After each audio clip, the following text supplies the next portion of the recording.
Hi everyone, welcome back to my channel. Today we are going to be talking about a topic that I know many of you guys have been asking about. Like, the topic is how to remove tax included on Shopify. Now this is very easy and quick. Just log into your Shopify store, and next thing you want to do, guys, you want to click on settings at the very bottom left, and then a few different options will come up here. You want to click on taxes and duties. Okay, now you want to scroll down a little bit, keep scrolling, and as you can see here, it says here include tax in prices.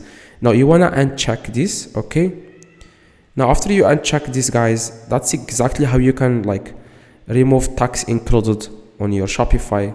That's it. You just want to click on save in the top right, and of course you can customize this as you want. You want to click save, and that's it, guys. You have removed tax included in your Shopify product page. And see you guys next video. If this video helped you, please drop a like, subscribe, let me know in the comments if this works. See you guys in the next video.